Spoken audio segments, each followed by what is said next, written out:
Okay, I think we're going to get started here. More or less exactly on time, I hope. We're going to start our countdown clock. Know where we are. Morning, everybody. Thank you. How was the conference yesterday? Good stuff? All right. I'm sorry I wasn't able to be here for yesterday's, but I'll be here all day today, so there we go.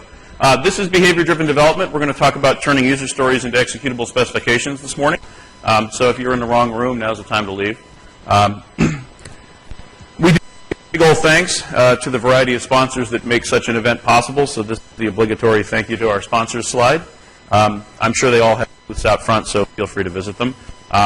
I'm going to use this slide as my opportunity to remind you, after the last talk of the day, which I believe ends at 4 p.m. In this room, there will be a raffle or event too. It does not appear, I believe, on your schedule. This room starting at 4 o'clock or whatever the last session ends at, there will be that. So by all means, you're encouraged to attend, of course, in order to hopefully win something. I remember public speaking. One of the ways that I get better at what it is I do is I ask for feedback on how I do it. So if you have the opportunity to come talk to me, offer me feedback in person, that's great too.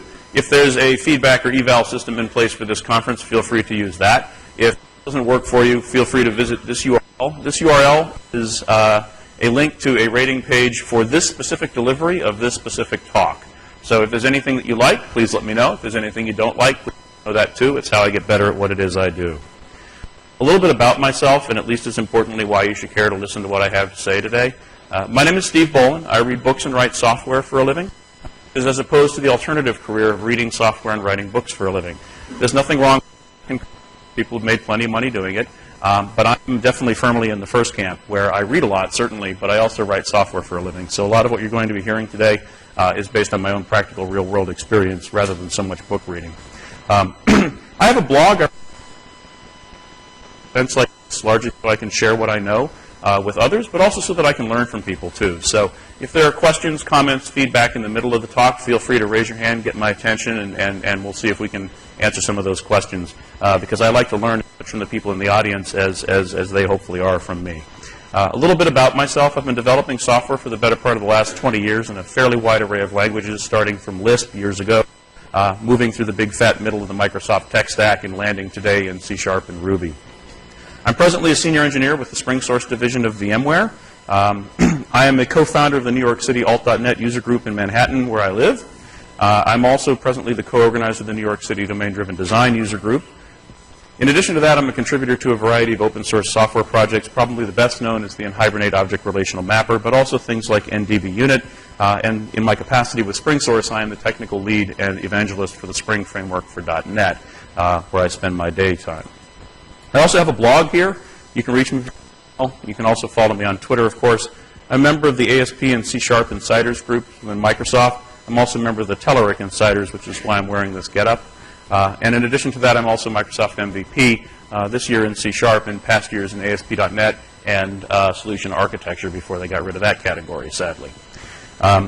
So despite the outfit that I'm wearing today, I am not a Telerik employee, but I do play one at user groups and conferences. So I'm part of a group of people that Telerik pays the logistics and travel expenses for to come around and deliver talks just like this, so that they can have a presence at conferences that they can't necessarily send all their own people to. So in exchange for that, unfortunately, you have to stare at this slide for a brief period of time. How many people are familiar with Telerik, the company? Good. As a UI control vendor primarily, right? So Telerik has a fairly wide array of products beyond just the UI controls that you're probably most familiar with, ranging from reporting to mocking frameworks, refactoring tools, testing tools, and so on. You're encouraged to go visit Telerik.com and take a look at their wide array of products that they have out there.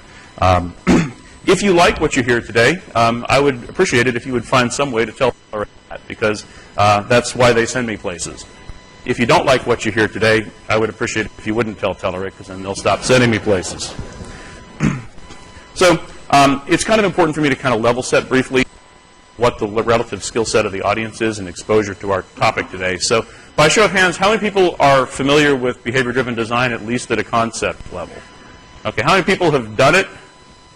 Okay, how many people tried it and gave up? Okay, that's fair. So We're going to talk a little bit about today sort of the reasoning behind behavior-driven development. We're going to look at an implementation. We're going to do a little bit of coding, obviously, because it is sort of a code camp kind of a style event. We'd like to see something other than PowerPoint. But hopefully at the end of this, you'll have a better understanding as to sort of the idea and underpinnings behind BDD, and also some techniques and reasons why we want to actually use it. I will warn you in advance that this presentation is full of opinions. There's nothing wrong with my opinions, just like there's nothing wrong with yours. Maybe I can convince you of some of mine. You can perhaps convince me of some of yours. But that's perfectly fine as far as I'm concerned. This talk is not going to turn you into a BDD ninja. This is an intro to BDD as a concept, and some of the techniques that we'll be using are fairly basic, but I'd ask you to look at the techniques that we're going to explore today and sort of imagine how you could be applying them to more complex software solutions that you might be dealing with. By way of an agenda, we're going to spend a little bit of time getting started talking about user stories. We're going to talk about some of the problems with traditional unit testing approaches. We're going to explore and understand sort of the driving motivator behind BDD, and then we're going to explore some techniques of applying those principles to our code. And as part of that, we're also going to spend some time taking a look at some BDD tooling. I'll be sharing some resources to learn more, so if you want to learn more about this, there's lots of slides and with URLs you can follow later on. And then if there's time, we'll do some Q&A. As I mentioned earlier, I don't mind Q&A in the middle of the talk either, so we can certainly do some of that. Let's start with user stories. So by show of hands, how many people are using something akin to user stories in their own planning process today? Okay, the vast majority of us, right? So user stories, and just sort of go back to what they really are supposed to be, right? We can think of them as a high-level description of a system behavior, but they're really supposed to be a placeholder for more conversation, right? They're not supposed to be ripped out of the specification guide and called a user story, right?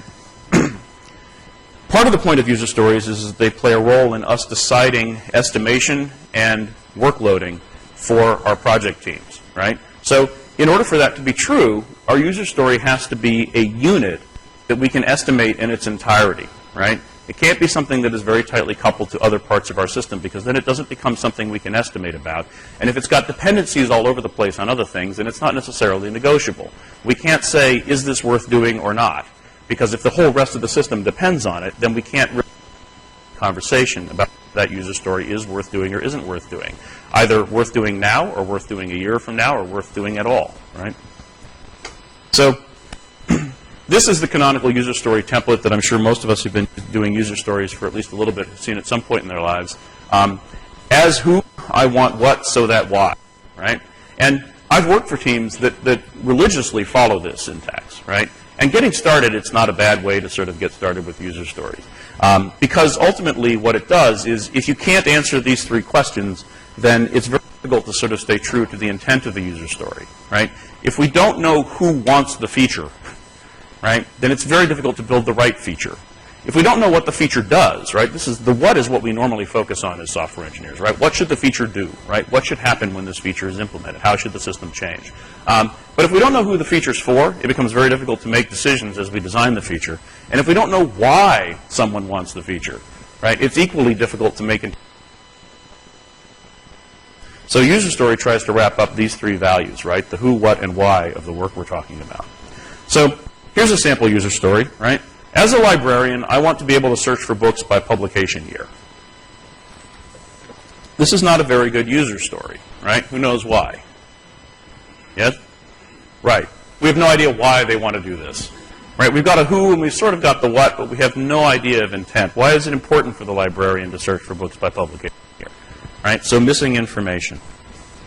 When an item is scanned, the point of sale terminal displays a short description of the item and its price, right?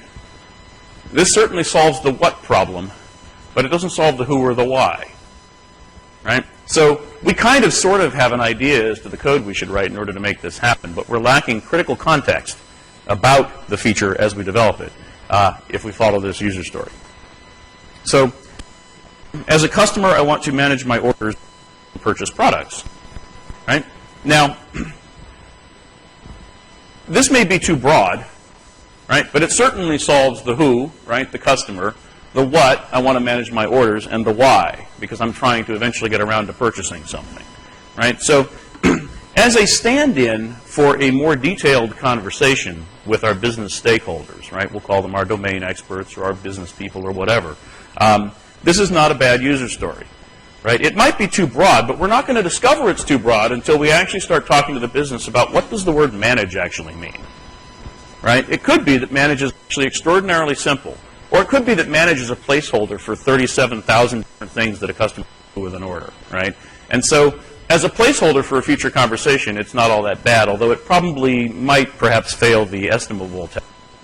It's not quite specific enough for us to really get an estimate around this thing, right? And by estimate, I don't probably mean that it will take exactly 42.5 man-hours to actually build the feature, right? But even just understanding its relative order of magnitude versus some of our other user stories, it's difficult to sort of get the sense of that, right? So no matter how we build our user stories, we're going to end up eventually with, some variation of one of these two things, right? And on the left, obviously, we have sort of the manual physical card wall kind of approach, right, where we've got the user stories on index cards, as was originally done many, many years ago. And on the right-hand side, of course, we have sort of an instance of the technology-based equivalent to this thing, right? And which one you pick is largely a matter of preference, but it's also a matter of distributed versus co-located teams and all those kinds of things. The card wall doesn't work too well when everybody's in a different country. The electronic system can sometimes be overweight if we're all actually sitting in the same room, get away from each other. So pick the organizing principle that actually makes the most sense for you. But eventually we're going to do this, right? And why do we do the card wall, right? So one reason we do the card wall is so that we as software developers can sort of see where work is in progress, right? But another equally important part of the idea behind the card wall, and the reason why it's supposed to be placed prominently where everyone on the team can see it, is that it's also the business's view into how we're doing, right? What are those software guys working on? Well, we can see that, right, in the card wall, and if they log into the electronic system, they can see it there too.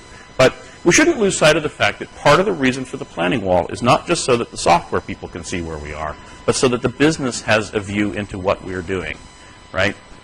Is the software at point X yet? Can the customer yet manage orders using the software?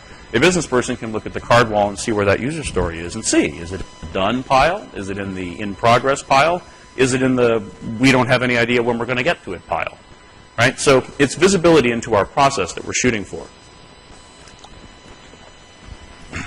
So let's talk a little bit about what's wrong with unit testing. First of all, I'm going to short circuit the, we don't need to write unit test conversation in the following way, right? I don't care if you write unit tests. What I care about is whether you test your software, right? Now, testing can be automated, right? We have unit testing frameworks to do some of this stuff. We have UI automation frameworks to do some of this stuff, right? But at a minimum, even if you're not writing tests, I guarantee you, at least I hope, you're at least launching the app at least once before deployment, right? Hopefully, right? Raise your hand if you're not ever launching the app. If you just write it, compile it, and ship it, right? If you are, get out of here, right? So hopefully nobody. So the point is not that we should be writing unit tests. The point is not that we should be writing UI automation tests. The point isn't all of those.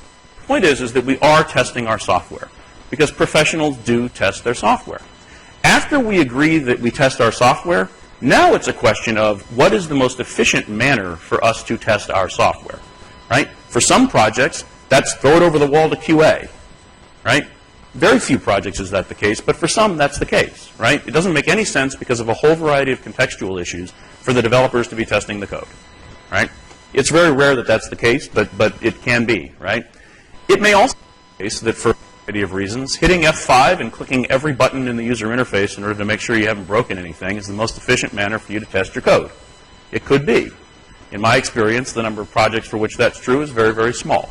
It could be that the most efficient manner for you to test your project is some kind of automation tool, whether it be unit testing, UI automation. It doesn't really matter which one you pick, right? Pick the one that suits your context best. But we do have to, I think, all agree that as professionals, we test our software. Right? After that, it becomes shades of gray. How do we test our software? Right? But we all do tests. Problem is, this is how engineers think about problems. And this actually isn't, thank God, a test plan. This is some kind of strange map of like the relationship of users to social networks and stuff like that. But the point is that as engineers, right, part of what makes us good engineers is that we are predisposed to care about details.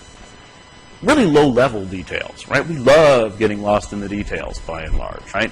And there's nothing wrong with paying attention to details, but the problem is that this works as sort of a diagram that we might share with other engineers, but the business looks at this and just gets completely confused, okay? So, as an example, here's our typical unit test think.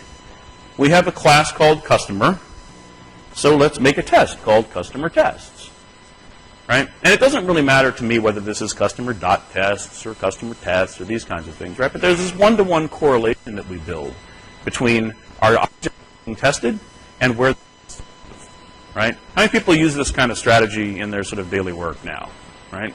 A fair number of us, right? Because on some level, it's actually pretty easy, right? Where are the customer tests? They're all in the customer tests class, right? Are there any tests for customer yet? I don't know. Let's see. Is there a customer test class somewhere, right? It makes it very easy to sort of navigate around, right? And this one-to-one correlation is easy to understand, of course.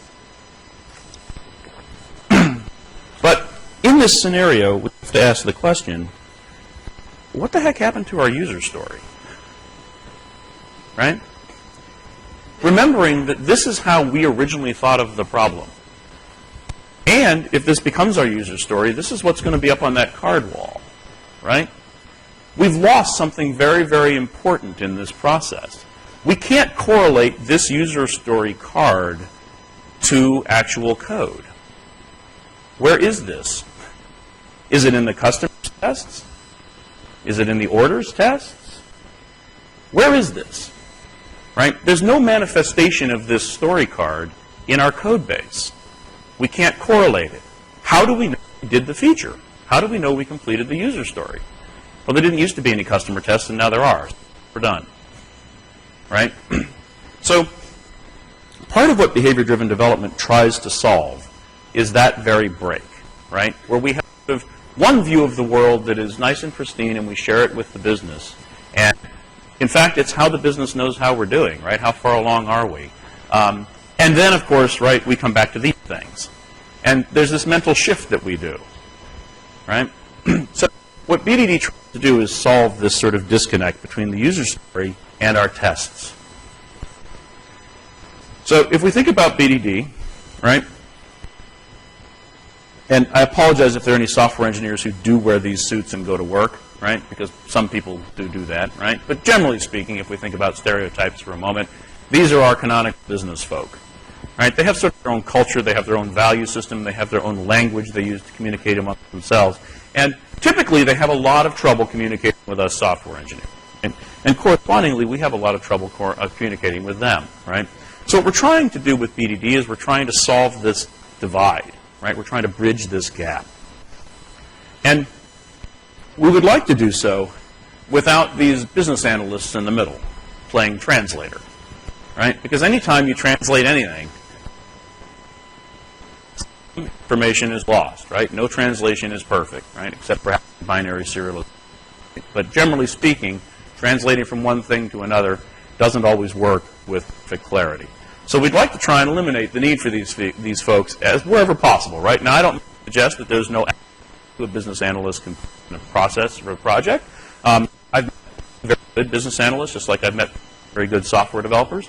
I've met plenty very bad business analysts, just like I've met plenty very bad software engineers, right? So every slot in this sort of project hierarchy process, it's good people, it's bad people. But we would like to eliminate our dependence on these folks for conveying information to the business wherever possible. When they can add value, by all means have them step in and add that value. But we don't want to have to rely on them as the only conduit for interacting with the business. So, what is behavior-driven development? Behavior-driven development is an agile software development technique that encourages collaboration between developers, QA, and non-technical or business participants in a software project. It was originally named in 2003 by Dan North as a response to test-driven development, including acceptance test or customer test-driven development practices as found in extreme programming. Right? So what we've got going on here is that BDD is a fairly old concept, right? 2003 is, nearly 10 years ago now, right? So this is a concept that's been around for quite some time, but it was in reaction to a lot of what was being seen on when extreme programming started pushing people towards test-driven development, right? And it was an acknowledgement that while unit tests have a role in a system, they're not oftentimes how our software is behaving to our business stakeholders, right? It's great if we have a unit test that says when this is true, we must throw an exception. But that's a very technical statement of the behavior of the software, right? It's great. I can use that to communicate what the system is doing to other software engineers, but it's an awful way to communicate what the system is doing to other engineers. So BDD is a second generation, outside-in, pull-based, multiple stakeholder, multiple scale, high automation, agile methodology. It describes a cycle of defined outputs resulting in the delivery of working, tested software that matters. Now, this sort of feels like buzzword bingo on steroids, right? But if we pick this apart, right, each one of these words actually does mean something, of course, right? So second generation, right? We already talked a little bit about how BDD evolved in a response to what was going on in the test-driven development world. Outside in, right? Very important. If you think about test-driven development and unit testing, we normally think of this as sort of an inside-out approach. We start at the very lowest level of the software and we start building up, right? We build up and out as we build our unit tests, as we build behavior into our system. BDD is sort of an outside-in approach, right? Turns that directionality on its head. Pull-based, right? This refers to the idea that we're going to sort of be pulling our BDD tests in the same kind of way that we pull our user stories in a typical Agile approach.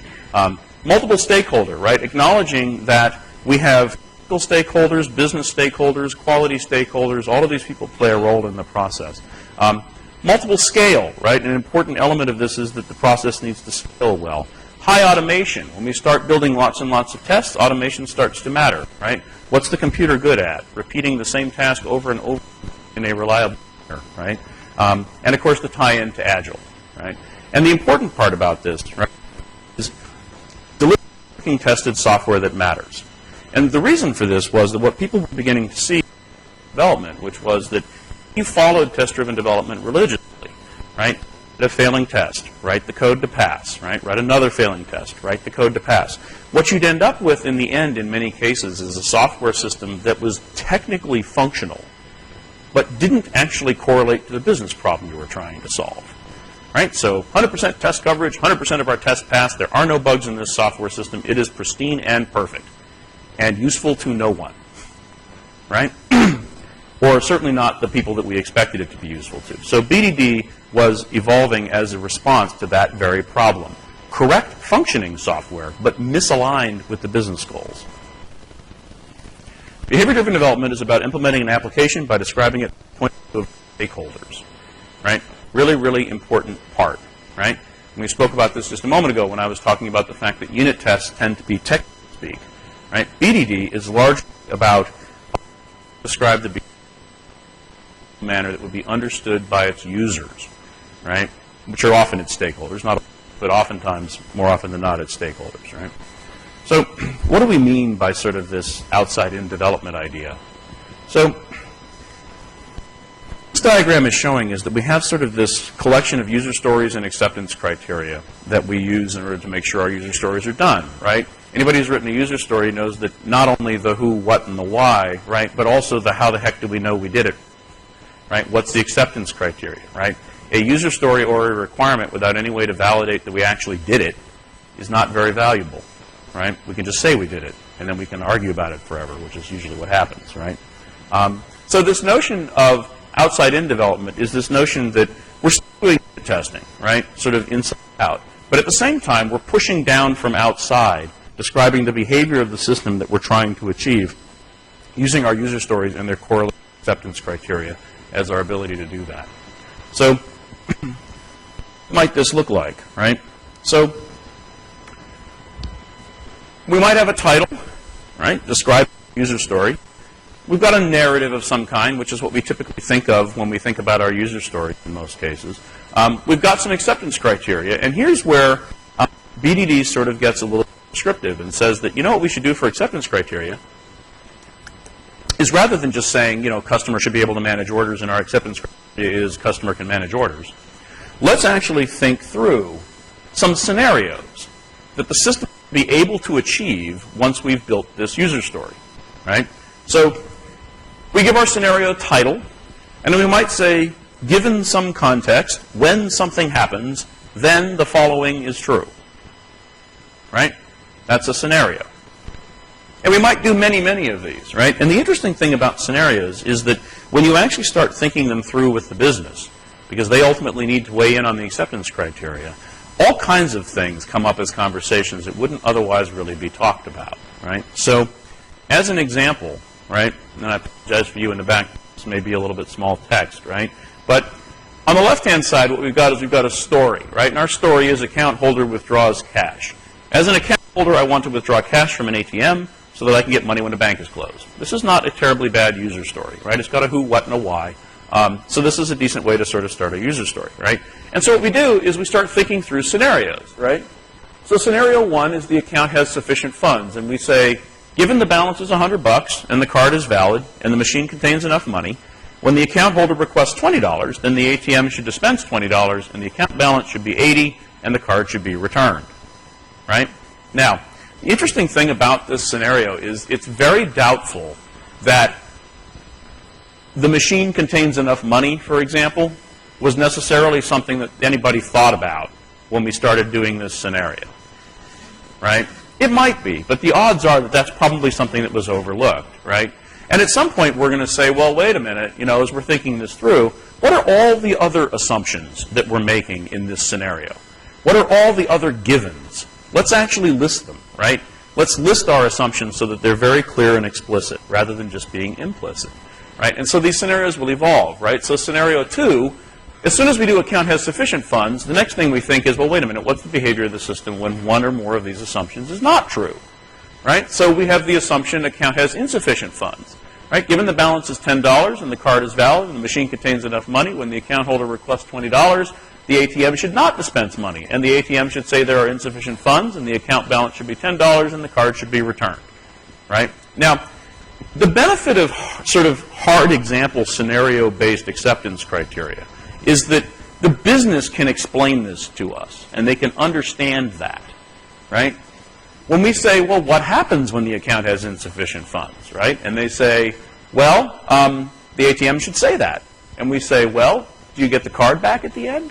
Yes. Okay, great. And the card should be returned, right? So the idea of user story as a stand-in for a future conversation with your business stakeholders, right? When that conversation happens, we take the results of that conversation and turn them into scenarios, right? And then, of course, scenario three, right? The card has been disabled, right? Given the card is disabled, when the account holder requests $20, the ATM should retain the card and say, sorry, your card has been retained, right? So just the one account has sufficient funds and thinking through what all the givens are, what all the assumptions are, begins to enable conversations about developing additional scenarios, right? And as we develop these, we can say that until these three scenarios and potentially any others that we come up with are satisfied, we're not actually done with the user story, right? The system doesn't really be fully developed and doesn't really fully provide the feature to allow the user to withdraw cash until we've handled all of these use cases, right? So, as is the case in most software areas, a universe of tooling has sprung up around BDD, and these are just examples. We have things like JBehave in the Java space, RSpec in Ruby, Jasmine for JavaScript, and these are just some of them, of course. We're going to be taking a look today at SpecFlow for .NET as a way to sort of give us an idea as to what some of this tooling interaction might actually feel like, right? And we're going to be using a specification language called Gherkin, which was originally developed for the Cucumber project years ago. And we'll take a look at what that actually looks like as we move into our code samples. So here's an example of a specification in Gherkin. We've got a feature name, login, right? And generally speaking, we've got a description of that feature, right? In order to access the library, the user wants to log into the system. And we say, our scenario is user enters valid credentials. And we say, given the login screen is displayed and the user entered user1 as the login and user entered pass123 as the password, when the login button is clicked, then the library main page is displayed, right? So this is something a business user can really understand. Interestingly enough, it's also something a business user could honestly write, right? Which is almost equally as important, right, as we think through our process. One thing to pay attention to is that behavior-driven development is not instead of TDD, right? Typically, we want to use BDD in addition to TDD. And as we go through our code sample in a moment, we'll sort of see how that kind of fleshes out. What we want to do, right, is just like in TDD, which is the stuff going on the right-hand side, right, write a failing unit test, make the test pass, then refactor, then write another failing test, then make the test pass, refactor, right? We're in the right-hand side of this loop. As we're going through the right-hand side of this loop, we also want to be going through the left-hand side of this loop, right? Write a failing acceptance test. A failing acceptance test is probably going to lead us to need to write one or more failing unit tests, right? Once we get those unit tests to pass, then we can go back and make sure our acceptance test passes, right? So there's not a first you do this, then you do this kind of thing, right? In a sense, you're doing this in parallel. Just like I don't like the idea of test-driven development being thought of as test first, I prefer to think of TDD as test during, right? We are evolving our production code at the same time we're evolving our tests, right? And one is informing the other, right? So once we get going, we're kind of doing all these things at once, right? And that doesn't mean write a character here, jump over here, write another character, jump over here, right? It's not that we're preemptively multitasking. It's that we're evolving our acceptance tests in parallel with evolving our unit tests, in parallel with evolving our production code. So when we're done, we have our unit tests to describe the technical functional behavior of our system and our BDD tests to describe the business level behavior of our system in a way that our business stakeholders can understand. So, how many people are familiar with the whole arrange, act, assert idea in unit testing, right? The vast majority of us, right? It's the idea that generally speaking, when we're writing tests, the first thing we need to do is create a whole bunch of objects, you know, one or more, and arrange them, right? Glue them together, right? Create a customer with orders so that then we can act on that customer with its orders. So once we do our arrange, we take our action, right? We make the system do something. We call a method. We invoke some kind of behavior. And we have a number of asserts that say, is the result of that behavior what I... And this is great, except that it's very much text speak, right? And it makes sense to all of us in the room, and we get it, right? It's even got a cute acronym, AAA, right? So it's easy for us to remember, but it's really text speak. The business doesn't understand this, right? So what we try to do is we try to say, is there a way that we could actually, that would allow us to communicate with our business stakeholders? It wasn't quite so technical. So in BDD, what arose over time was this notion of given, when, then, right? And if you think about it, this actually maps one-to-one with arrange, act, assert, right? Our given is our arrange, right? Given some context, given something is true, given the system is in this state. Well, in order to make the system in that state, you have to arrange your system, right? You have to arrange your objects that are going to be under test, right? When is our act, right? When something happens. Well, how does something happen? We make the system act. We make it do something. And in the case of then, that's our asserts, right? Then, after we've acted, what is true?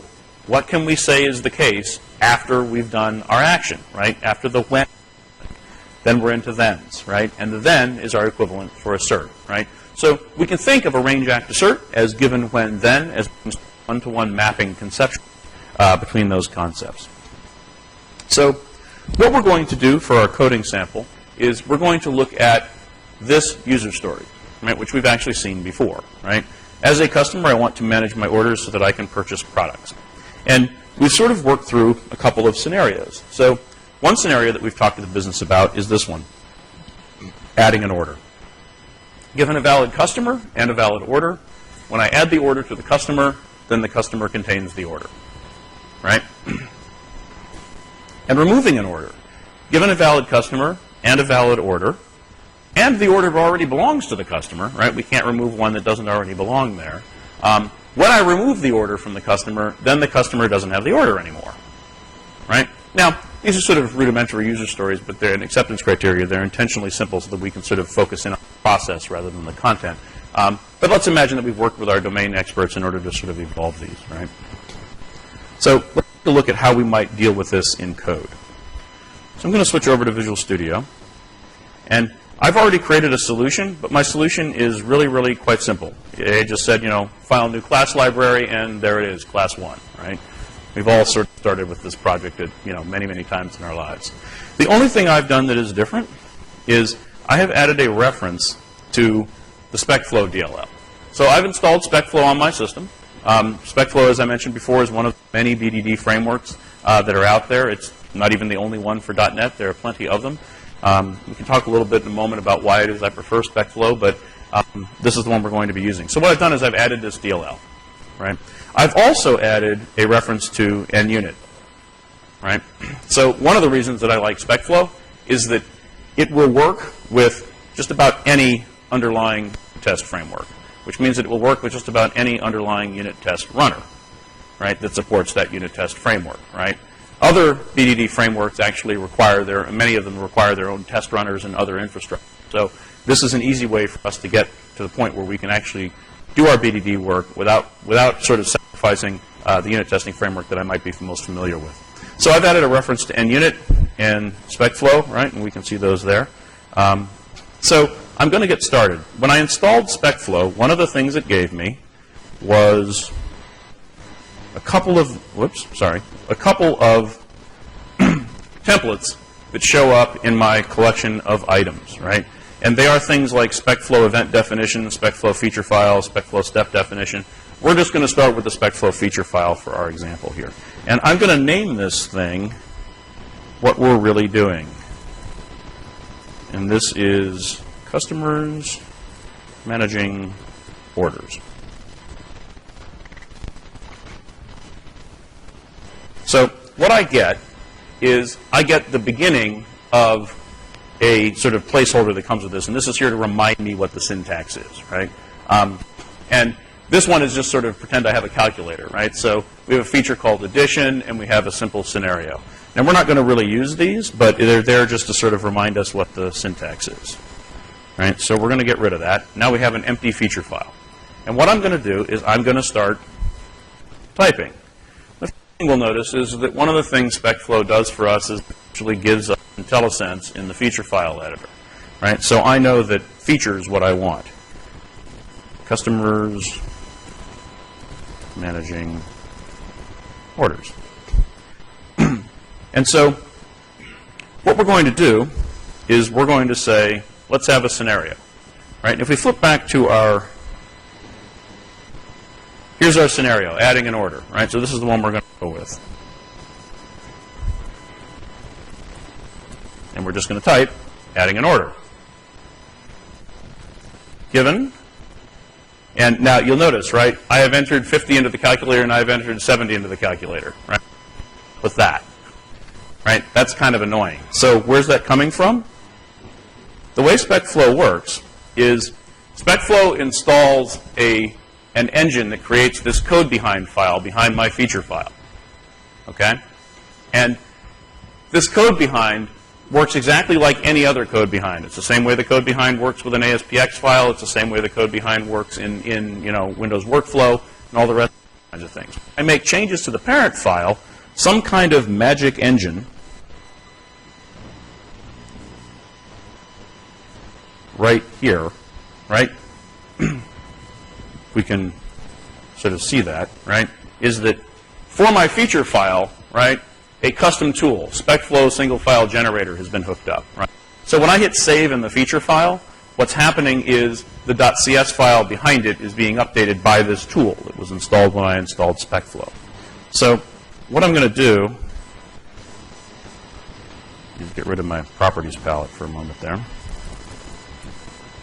Right? So now, because I hit save in the feature file, what it did was it realized, oh, wait a minute, all those previous scenarios and all the previous stuff that was there about the calculator, that's now gone, right? So if I hit save, now what we'll see inside customer managing orders, if we take a look, is a bunch of stuff that's really about wiring up to work with NUnit and so on, because it knows that I'm using NUnit here. But you'll notice that there's this thing it creates, right, feature info, and there's customers managing orders, right? So it's parsing the feature file, dynamically creating the code behind.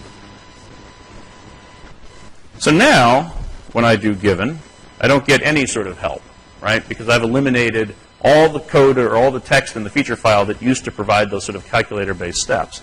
So given I have a valid customer and I have a valid order, when I add the order to the customer, then the customer has the order, right? Now I'm going to hit save. Once that happens and I hit save, right, my magic tool has been invoked.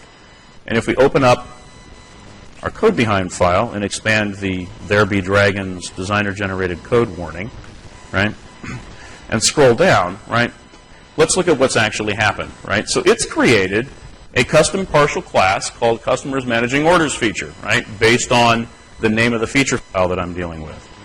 Then you'll notice, right, that it's got all kinds of stuff in here about applying attributes, right? So this test fixture setup attribute, right, is what we would put in if we were writing our own end unit test, right? We'd put test fixture setup, right?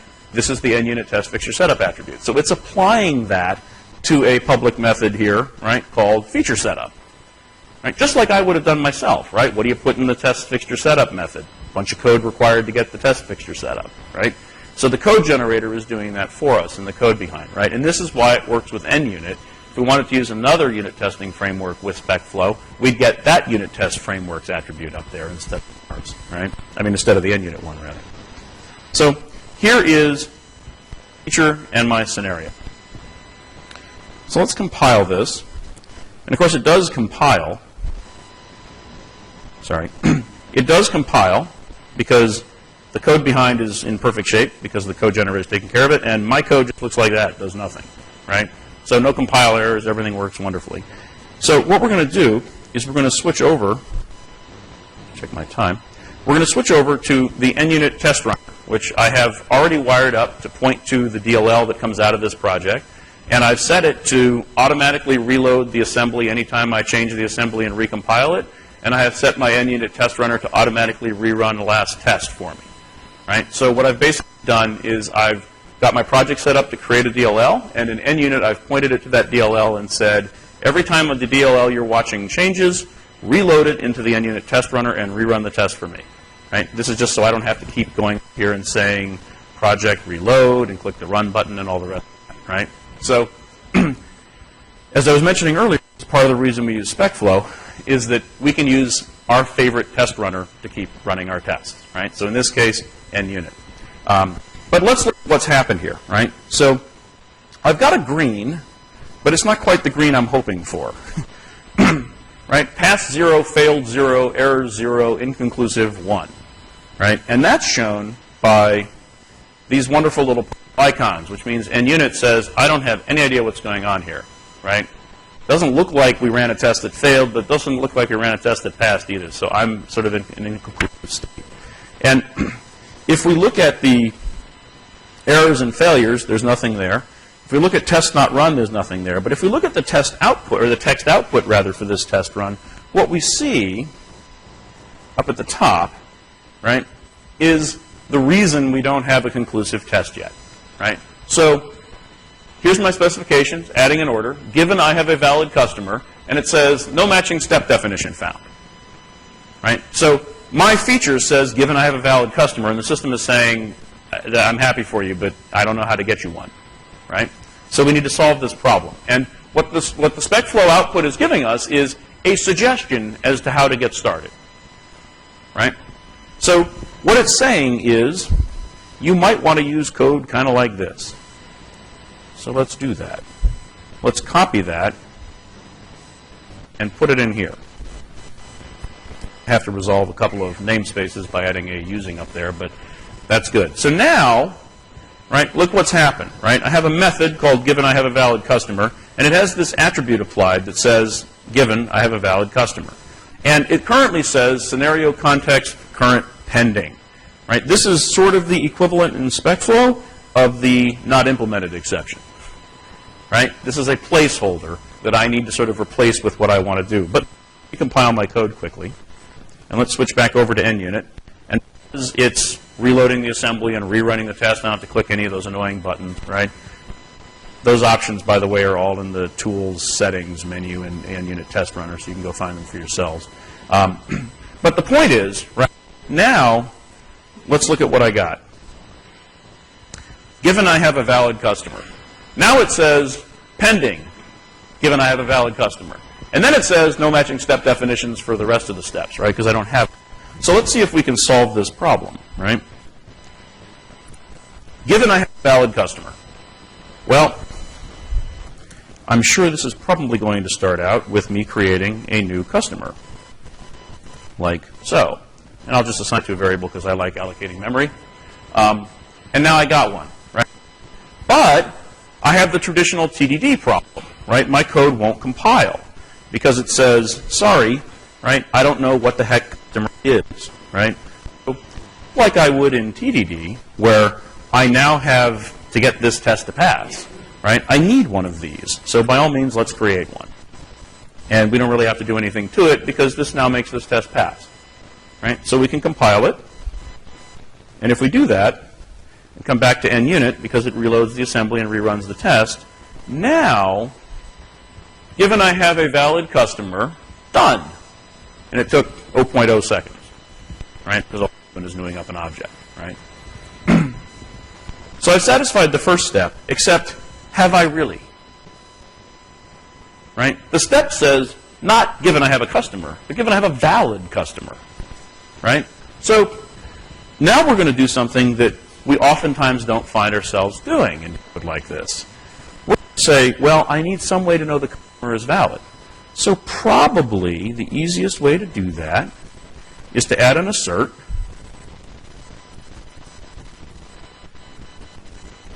Customer is valid. Oops, sorry. Is true. Right, and we'll add the NUnit stuff, right? So because my step says given I have a valid customer, I'm not done by just creating a customer. This is now an opportunity for me to go ask the business, what makes a valid customer? Right? For the sake of adding orders, right? And all these kinds of things, right? So this is an opportunity for us to have another conversation. And if it were very complicated, what the answer to is valid is, right, I might find myself spinning off into TDD land in order to sort of develop some kind of code that makes sure that customers are valid and all the rest of that. What I'm going to do, because I don't want to bother with any of that, is I'm going to create a read-only property is valid that returns a Boolean. And implementation for this, quite literally, is return true. Now, it's probably the case that there's much more complexity to is a customer valid, but for the sake of making my test pass, that's really all I need right now. Right? So I've got a valid customer, right? And the important difference here is that if we were just doing this sort of normal TDD, right, and we didn't have the whole valid customer thing, we might just new customer and go off to the races, right? Missing an opportunity to explore what does valid mean in this context, right? So there's our first step. Let's recompile it. And we'll come back here. And we see once again, right, given I have a customer, done. But I have a valid order, right? Matching step definition is not found. So what we need to do is we're going to borrow the code, because I'm really lazy, and we're going to add, I apologize for my clicking here, I'm used to having an external mouse, I'm not really a great touchpad user. There's no room on the podium for my separate mouse, so bear with me as I flail wildly. So now I have a valid order, right? So let's do that. That probably starts with new order. And we have the sort of validity problem again, right? Assert that order dot is valid is true. Right? Now this code won't compile either for exactly the same reason, right? I'm missing all kinds of stuff, like, for example, a class called order, and I'm missing a validity check. Like so, it returns a Boolean whose implementation is I'm always valid. Okay? Now again, we're missing an opportunity to talk to the business about what validity means, but the point is that by we're thinking about, we're forced to answer the question, what for the sake of this. So if we recompile this, switch back to the test runner where it's loading it and running it, what I'll find is, right, now I got the first two steps done. I have a valid order and a valid customer, but when I add the order to the customer, it doesn't work. So let's borrow that code because, again, I'm lazy.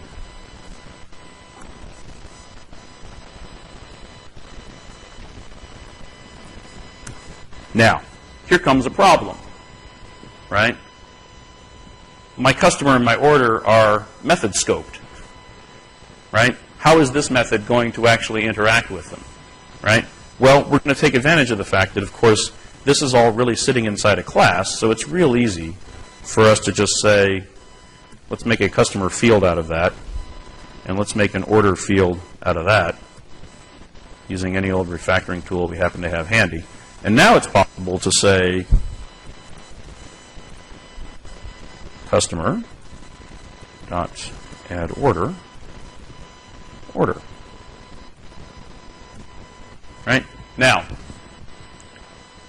the problem with this, of course, is we don't yet have an add order, right? So we go off into TDD land and we develop ourselves an add order method in order to actually do this. And what I'm going to do is just create the method like so.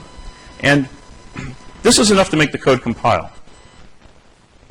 But of course, I have a not implemented exception. So when I switch over to my unit test, now all of a sudden my test is actually failing, right? And if we look at why, it's because, right, when I add the order to the customer, error, method operation not implemented, right? So in exactly the same way that I'm getting feedback in a test-driven development way about my failing tests, right, I still get surfaced exactly the same information about failing tests in the BDD context. My solution to this, right, is to probably just come in here and we'll do a little bit of refactoring, right? So probably I need an iList of order here, and we'll bring in the namespace. We'll even call it orders, and it wouldn't hurt if we initialized it. Actually, let's forget to initialize it because that's always fun. Orders add order, right? And there's our implementation. Now, if we compile it, switch back to our test runner, right? Now we've got, right, object not set to an instance, right, because we're trying to add to a collection that doesn't exist. Just like if we'd made that mistake in a test-driven scenario, right? That same kind of feedback. So now we'll initialize it with a new list of order. Make the compile. Wouldn't hurt if we put an equal sign in there. Right? Now let's compile it. Switch back. Okay, now we're still inconclusive, right? It's green, but we're still inconclusive. The reason is we're still missing a step. So our last step is here.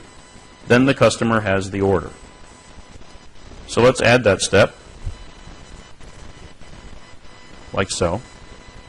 Now, then the customer has the order. That's going to look like this. Assert that customer.orders has member order. Right? Just like we'd write the assert, you know, in any old scenario, right? The problem we have, whoops, is that that actually needs to be our field reference. The problem we have is we don't have this orders thing yet, right? So if I compile this, right, it won't even compile because it says I don't know what that is. So let's deal with that problem. Let's add a read-only property orders that returns an IEnumerable of order, just to give it something. And its implementation can simply be return order, which actually points out to me that this is one of the names we could possibly come up with for that. Let's call it orders, so that this actually makes sense. Okay. Now, if we compile the code, it should be possible for us to run it and see that it's green, right? Now, and in fact, we see now, right, that this is green too. So our first specification has now been implemented. right? And what we do with this is great for developers. You know, test suite, we can see it's green, we can see all those kinds of things. But wouldn't it be great if we actually had a way to provide this same information back to our business? Right? So let's try that. We're going to start by saving our test results as XML. And we're going to do it right there on top of the last time I did this demo. Okay. Now, we're going to go back to Visual Studio, and I have added to the Tools menu. And by the way, if you don't know how to do this, you can just edit the Tools menus to put in any old command line you feel like and all the rest of that, which is what's done here, and the SpecFlow documentation talks about this. I have added a menu choice to generate the SpecFlow results summary. When I run it, it spawns a console app and hopefully doesn't show any errors. There we go. And what I'm left with, if we go into the right folder, right, is in addition to the test result XML, which I just spit out from NUnit's test results, I've also got an HTML file. So if we launch Internet Explorer here, and yes, I know I'm not online, thank you, and open the HTML, then what we see is a reasonably easy to understand report that shows us what the heck just happened, right? So we have one feature, and all of the tests are passing, right? All of the scenarios are passing, right? One scenario, one success, and 0 failed pending, etc. And we also have a feature summary down here that allows us to then dig into these things. Now, we only have one feature, so the feature summary is less interesting. Managing orders, right, is fully implemented, and we can see that the adding an order scenario is covered, right? So the business now knows by looking at this report that we have managed to successfully add orders to our customer, right? Not because they saw a bunch of passing tests, but because this report, for example, shows them that information in a business-centric context, right? Now, let's talk for a minute about what happens next in our example. And what that is, if we go back to our feature, is we have our other scenario. And I'm going to say scenario, removing, but I'll type it right, removing an order. And we remember, right, given. Now, we're starting to see some of the benefit of IntelliSense that actually helps us, right? Because these are the step definitions that already exist that I can pull from here, right? Given, I know this one. I have a valid customer. And I have a valid order, right? And the customer has the order when the customer removes the order, then the customer doesn't have the order, let's say. Right? Now, this is, by the way, probably one of the worst possible ways to write this, right? It should probably say something like when the customer cancels the order or whatever it might be, right? And in fact, we can even do that, right? Let's even try that. Let's say, because, customers don't remove orders, right? They cancel them. That's usually what happens, right? When the customer cancels the order, the customer doesn't have the order anymore, right? So let's save this and compile it. And if we switch back to our test runner, right, what's now happening is our previous test obviously is still green, but our new test is now indeterminate, right? And that's because, if we look, same problem that we sort of started with before, right? We're missing step definitions. So equally as interesting is that if we go back to our tool and rerun our results summary, sorry, actually it would help if first we save the results. Right, so we're going to come up to here, save that. Now we're going to run it through the processor. And if we switch back to IE and hit refresh, now what's happening, right, is the business gets an entirely different view of where our project is, right? Our one feature, managing orders, is now only 50% capable, right? It can't do everything we've specified it needs to do, right? And if we ask, well, what can't it do, right, we can see under the scenario list, right? which one is a success and which one is pending. There's a different feedback loop, by the way, for fail, right? So we'd see, you know, if adding an order were broken, then it would be red and saying, sorry, this doesn't work at all, right? But pending means we know we need to work on it, but we're just not done. It won't actually run yet, right? So this is tying back into a view that the business can have into how it is we're actually doing, right? So if we come back to Visual Studio and we say now it's time to sort of implement these things, right? Let's go back to NUnit and see where our errors are. You'll notice that under this separate one, right, removing an order, given I have a customer, that's done. I already wrote that step, right? We used it for adding a customer. I mean, adding an order, right? Given I have a valid order, that's also done. We don't need to redo it, right? But this next one, given and the customer has the order, this one's sort of a problem. So let's borrow that. Let's come over to our step definition file.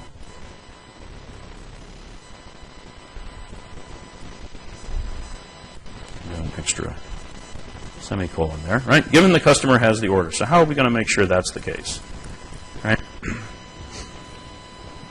Well, it turns out we actually already have this, right?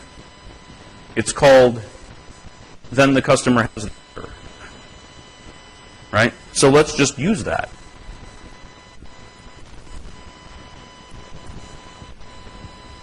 We can verify things that way too, right? Because it's just a method. We can call it from anywhere. Who cares, right? So now let's compile, switch back. Right, and now it fails. So why does it fail?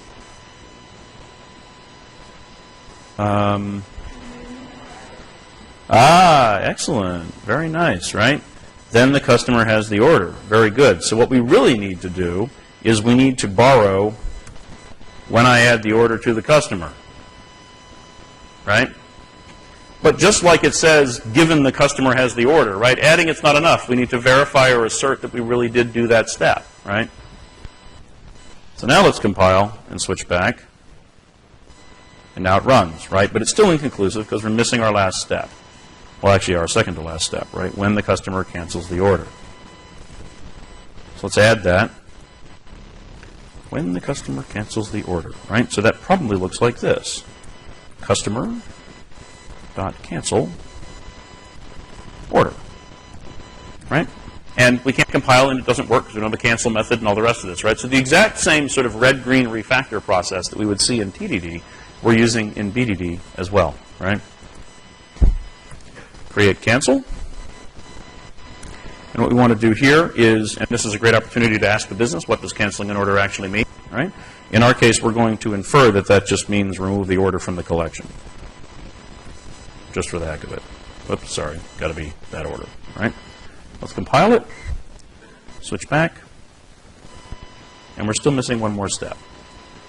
Customer doesn't have the order, right? And that, go to our steps,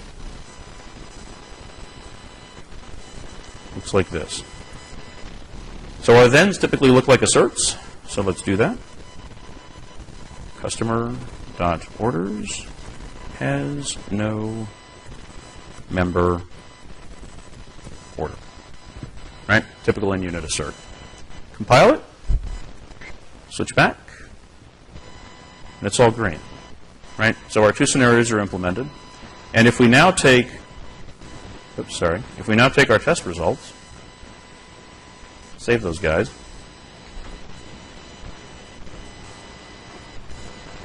overwrite it, of course, switch back here, run my result summary, switch back to IE.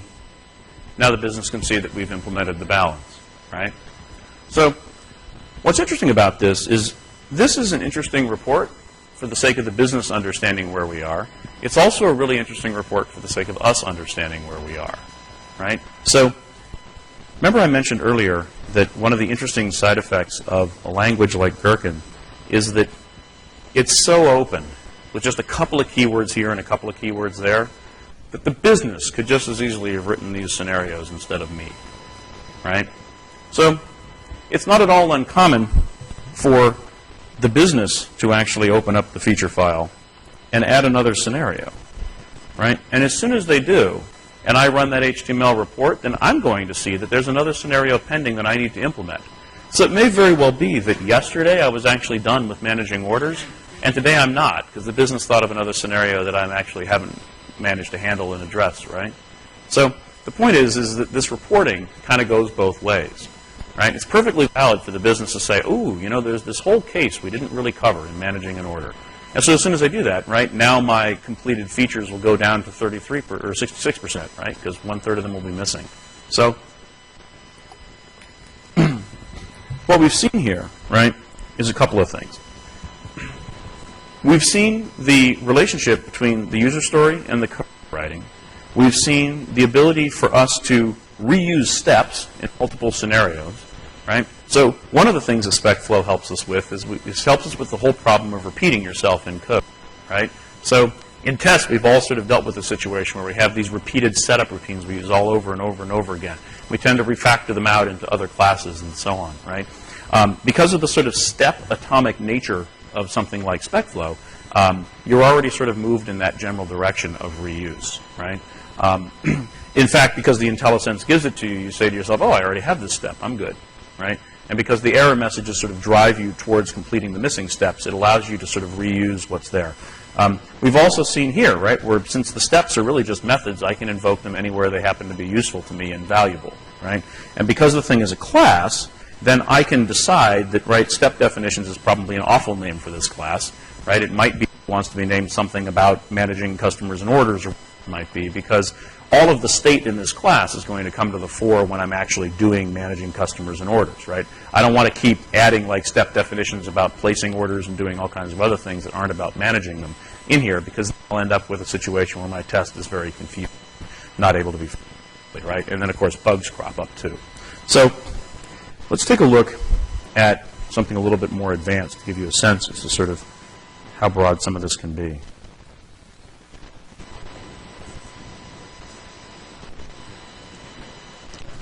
Let's go back to here.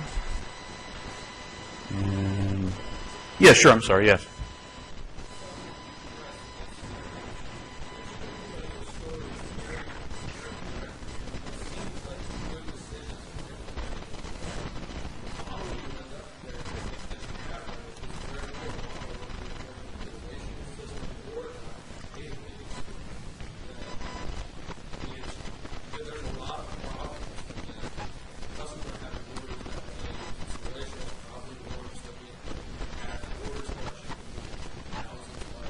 Mm-hmm.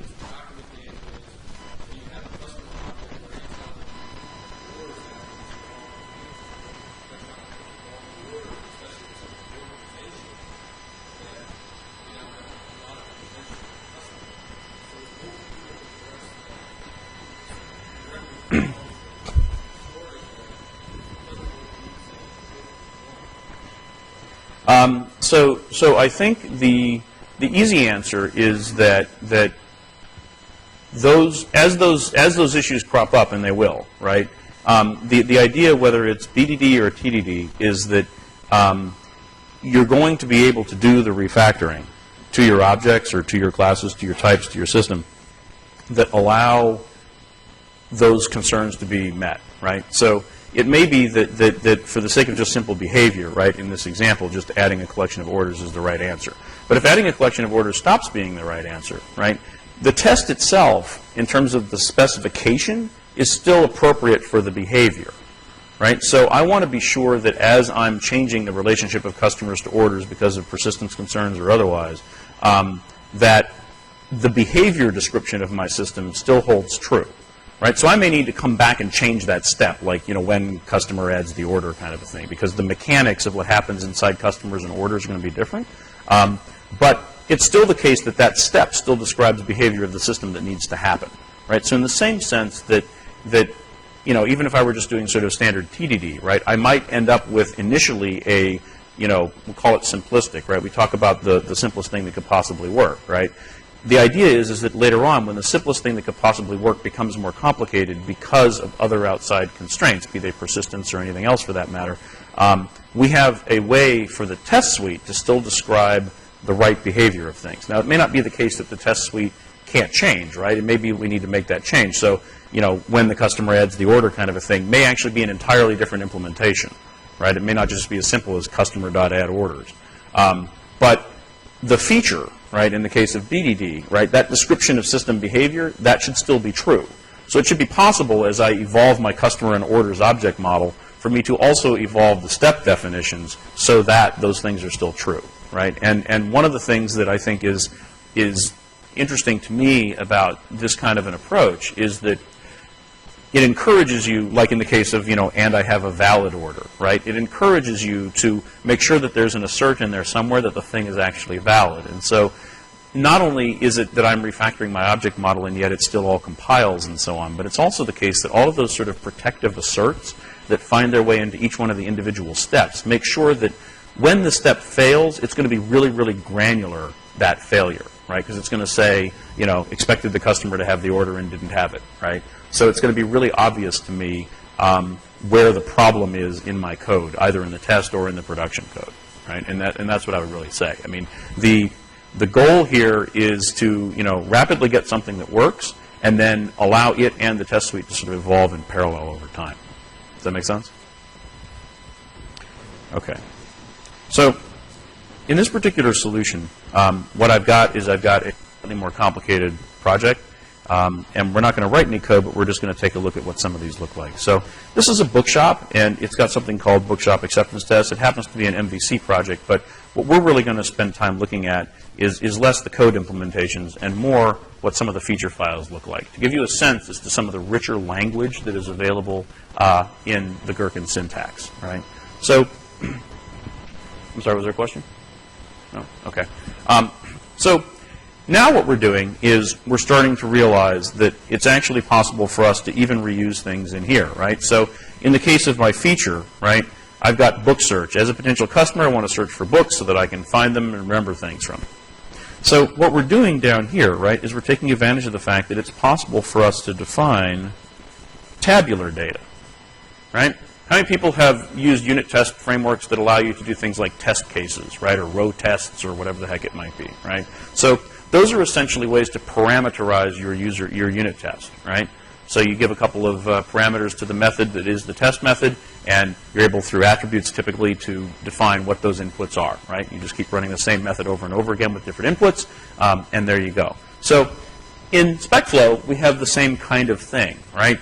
This is the notion that we need some data in order to make this work, right? And the benefit of it is that because the data is expressed here, right, it's again possible for the business to sort of look at this as a scenario and understand what's really going on, right? So given the following books, author, title, price, when I perform a simple search on domain, right, we should just get domain-driven design, right? Real easy to understand, right?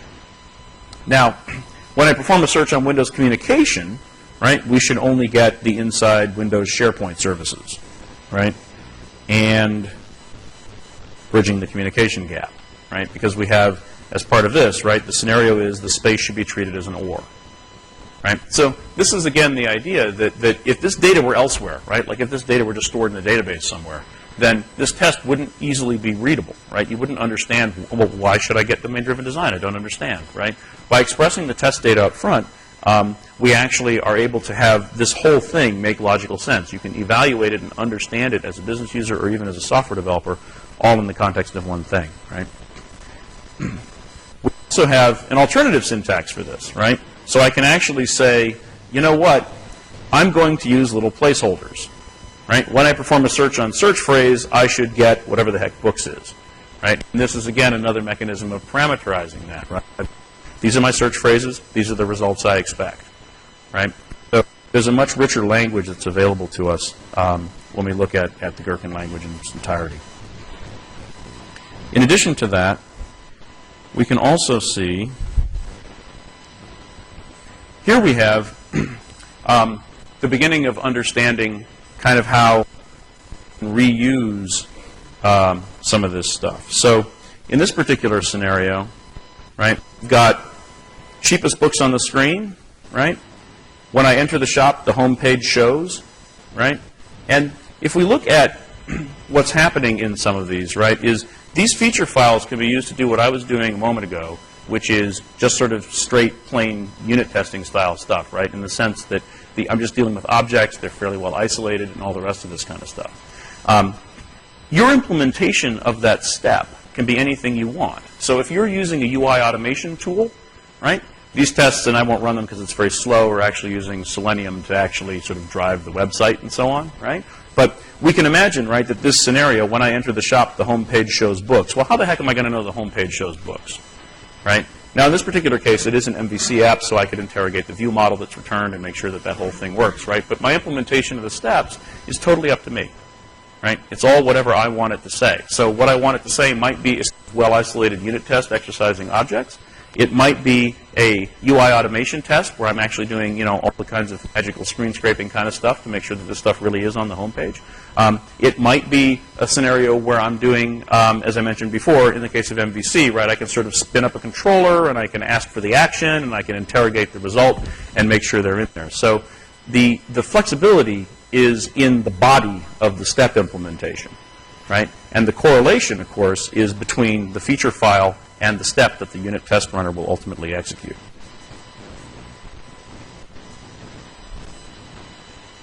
Okay.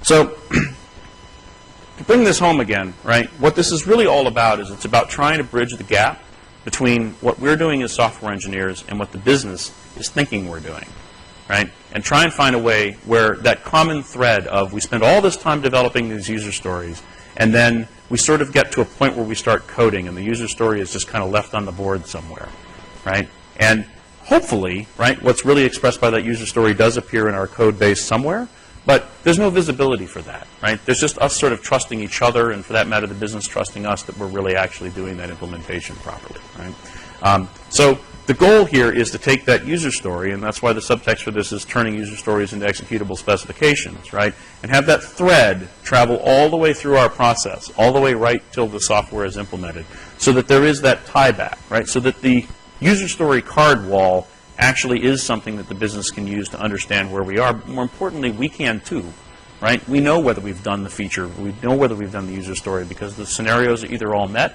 or they're not.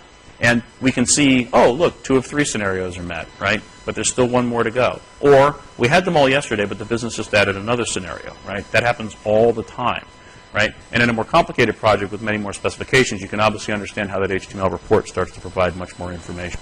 So for those of you interested in BDD, I would encourage you to go read Dan North's article from 2006, the principles behind it, in a little more comprehensive manner than I have, certainly. In addition to that, there's a wonderful article not all that terribly long ago in MSDN magazine about using Flow with the Bohlen web automation testing and .NET framework, which is a way to sort of use software to drive your web browser in order to interact with your website and all the rest of that kind of stuff, that uses UI automation testing as the implementation glue in the individual steps. SpecFlow can be found here at specflow.org, and there's lots of wonderful examples. I've shown you a couple, but there are many more, of course. One of the things that people tend to look at with SpecFlow and sort of have a, oh my God moment with, right, is the heavy string dependency, right? So when we looked at the code, right, the attributes in any one of these step definitions, right, when, and this whole thing here is a string, right? And if I change the string in my feature file, then I'm not going to find this step, right? So a lot of people look at this and say, well, that is brittle. And the answer is yes, it certainly is, right? It's definitely like any other string-based matching algorithm. It is potentially brittle, and you can definitely break it.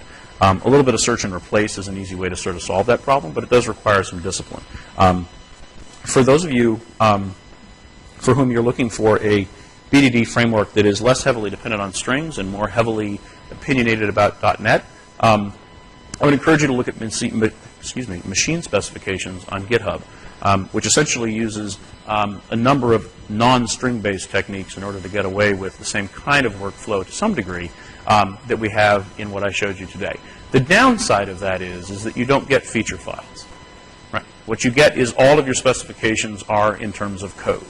And so MSpec is a wonderful solution if you want to do BDD within your software development team, but are not all that terribly interested in sharing that with the business people.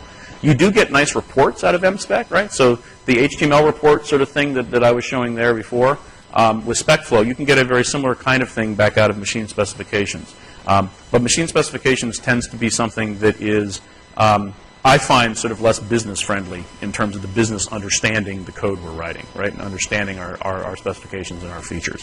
But if you're somebody for whom you look at that stringliness and sort of freak out and say, I don't ever want to do that on my project, I would encourage you to look at machine specifications because it does have a very rich specification library to take a look at there on GitHub. And lastly, as I said before, if you have any comments or feedback that you feel you want to offer me now, I'll be more than happy to. Thank you. I'll be more than happy to hear about it online. So, are there any questions? Anyone has it more covered? Yes.